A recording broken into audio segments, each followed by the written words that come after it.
Okay. Recording. All right. So hello, dear Gerpisa colleagues. This is Darina Lepadatu, Professor of Organizational Sociology at Kennesaw State University, greeting you from Atlanta today. And I'm here with my colleague, Andrea. Hi. Thank you for the invitation. And I'm Andrea Signoretti from the University of Trento, the Department of Sociology and Social Research. Oh, wonderful. Andrea and Tom Janoski and I have worked together, collaborated together on a book chapter on contested views of lean production from the social sciences. And I would like to have a little disclaimer in the beginning saying that our intention was to present this article at the last conference, but unfortunately we couldn't attend due to the pandemic, so we're happy to present it today. This research has already been published in the Cambridge International Handbook of Lean Production, which we're happy to show here. And we're going to talk about it in just a little bit, but we're very excited to share our research with you today. Andrea, if you don't mind, next slide. Okay. So for just as an introduction for people in the audience that are not very familiar with the concept, obviously lean production is what is considered the ideal type of Toyota system of production. I'm sure more people are familiar with the Toyota system of production. And the biggest question that we usually get is, why do sociologists care about this topic? Well, lean production, based on our research, has 6 defining features. Some of them are obviously closer to industrial engineering because they focus on the just-in-time philosophy, producing only what's needed and demanded by the market. The model focuses on standardization, very clear standardization, and job rotation of tasks every 2 hours for the workers not to take a toll on their body, and continuous improvement and obsession with quality is a major feature of the model. As sociologists, we're particularly interested in some of the soft aspects of lean, right? So to speak, the social side of lean. Lean production has a long-term orientation, at least in the United States. Some of the lean organizations leading Japanese factories like Toyota, Nissan, and Honda pride themselves with not laying off workers, even during hard times like a recession. Teamwork is one of the central features of lean organizations. Teamwork is so important. And some say lean systems could not exist without teamwork. And we have also added a new element to the model, just temporary workers, which didn't get a lot of attention before, but in our research, we think that we have discovered that lean organizations could not exist without temporary workers. Usually they amount to about 20% of the workforce, and they are usually the ones that are let go during tough economic times. So with this introduction, I'd like to move into more specific details of our chapter. So our chapter comes after 2 chapters that describe lean systems from the perspective of management science and industrial engineering. It's interesting to find out that obviously not all sociologists agree on lean production. So we could say there is more of a cheerleading camp of lean production, and then another camp that's a little bit more critical. So I will focus on the more positive outlook on lean production. So there are several studies conducted in the 70s, mostly ethnographies of car factories, like Robert Cole's Japanese blue collar. So they have conducted comparative research at factories in Japan and the United States and described the experiences of workers working in lean systems. Terry Basser's book, Team Toyota, is famous as a sociological ethnographic work.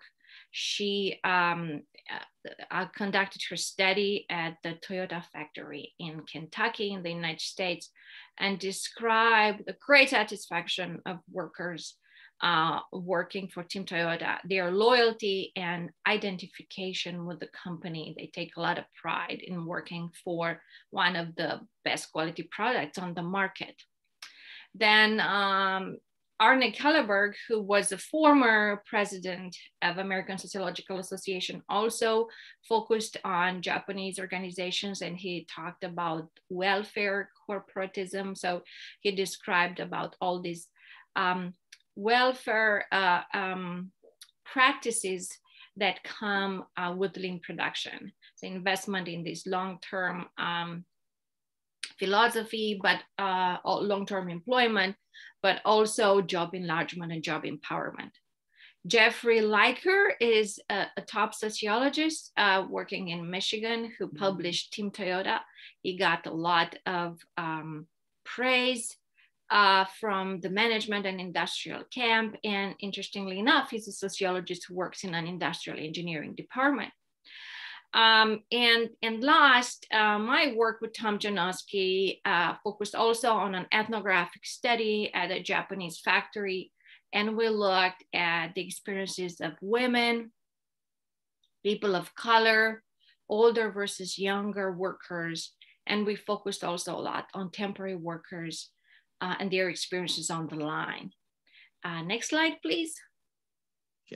Okay, an important theory that's of a sociological nature, I would say maybe socio-psychological nature, is socio-technical theory. So the research done at the Tavistock Institute is relevant for lean systems because this theory, pioneered in the 50s, focused a lot on the interaction between the social and technical aspects. So basically, the research shows that there has to be a clear synergy and interdependence between the social and technical systems.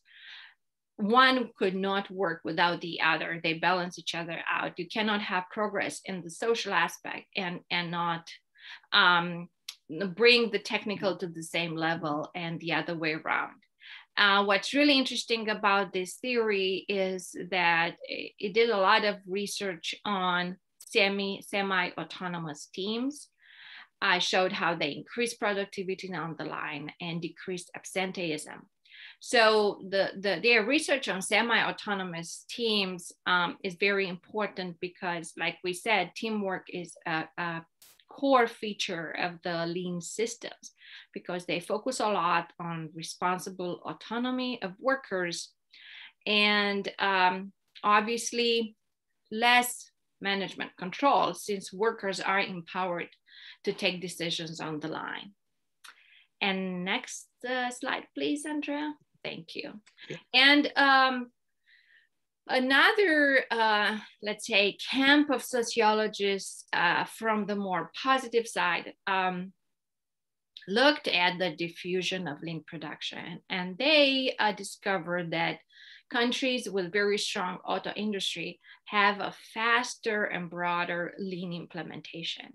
At this point, it seems that lean production is the dominant style of production of the 21st century. 43% of employees currently work in lean systems in both EU and the United States. So it's definitely the most prevalent in the industrial manufacturing sector.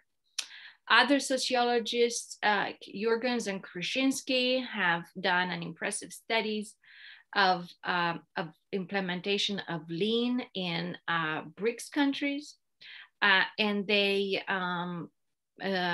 detailed how lean is adapted to the particular cultural context in these countries. And surprisingly, for instance, Russia has less teamwork than other countries.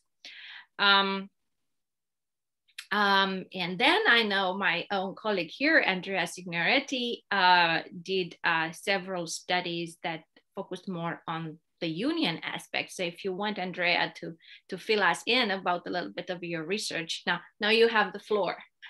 Okay, thank you very much, Darina. And yes, unions are an important actor within lean production, and I have to say that reactions towards lean vary. It depends on institutions. So I did a comparative research between Italy and the United States, depending on institution, labor laws, collective bargaining. So many union identity, supply chain relations, so many aspects that contribute to determine the specific type that lean production can assume inside the workplaces.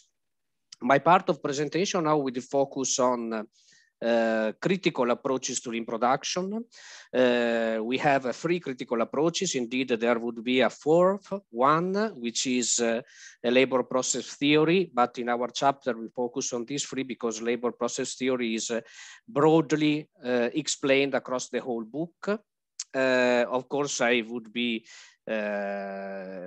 would outline these theories very quickly, then you can look into more details in our chapter and our book.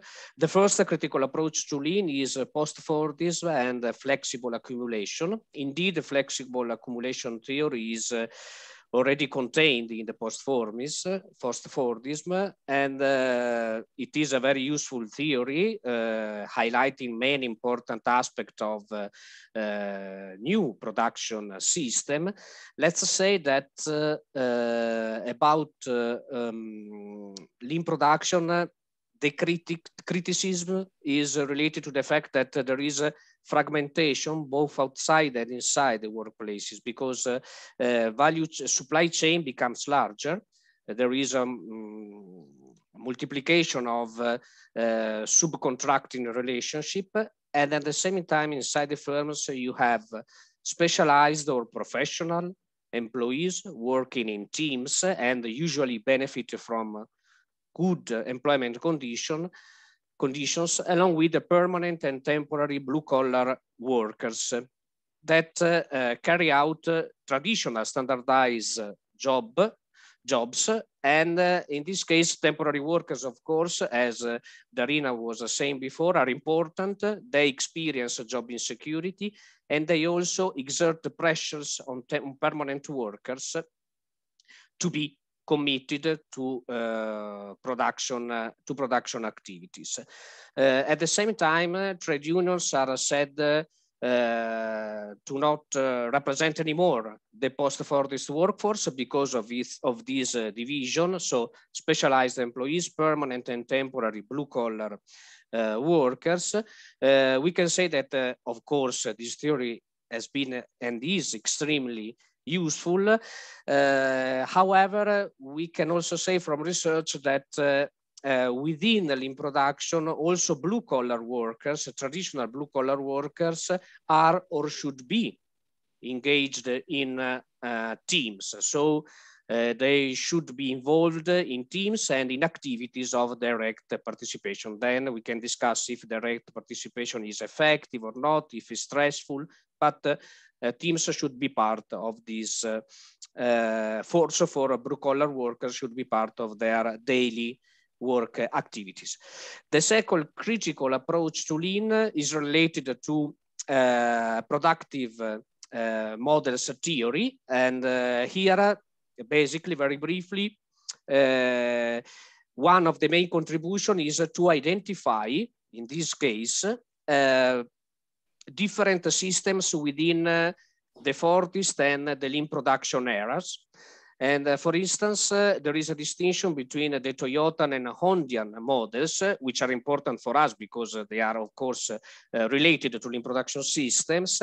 And in this case, substantially, it is said that Toyota is based on the permanent reduction in cost, which means that the core competitive feature of Toyota is to produce products with affordable prices, continuously declining in their prices, and at the same time with good and reliable quality. So this is the core competitive strategy of Toyota, while Honda, instead, of course, many of the characteristics are similar, but it is said to be more innovative.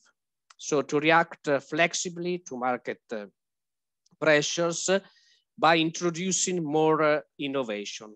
And in our chapter, we outline how this is also debatable, because Toyota has been very innovative too. Let's just think very briefly about, for instance, the Prius model car. So a hybrid car launched in the late 1990s, which was and is very important and innovative. The further critical approach, indeed, it is not a critical approach, it's an alternative mode of production, which is diversified quality production, is mostly related to the German and also the Swedish case.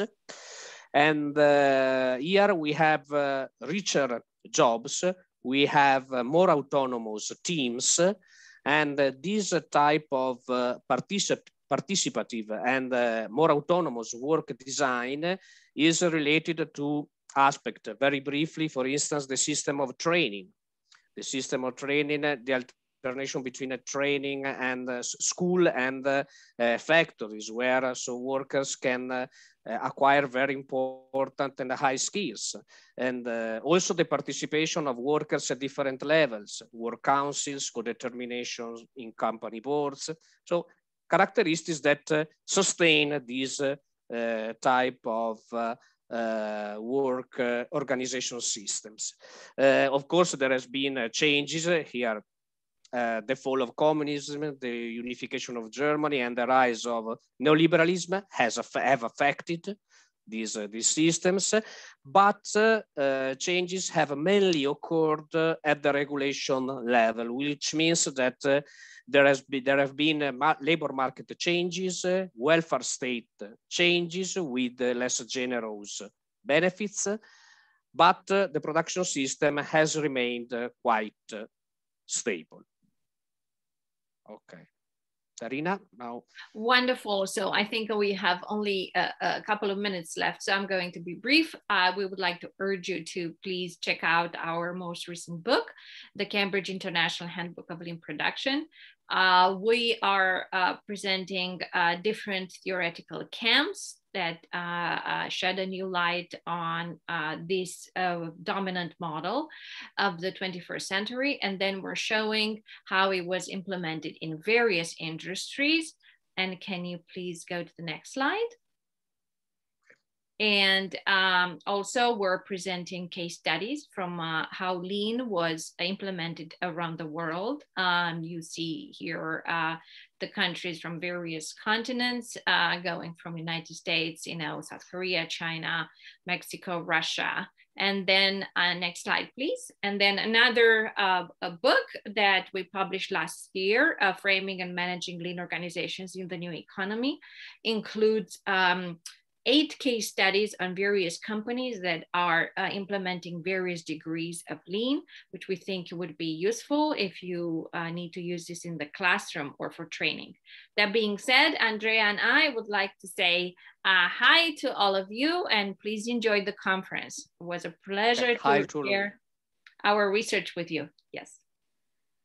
Bye. Bye-bye. Okay. Bye. Stop the recording.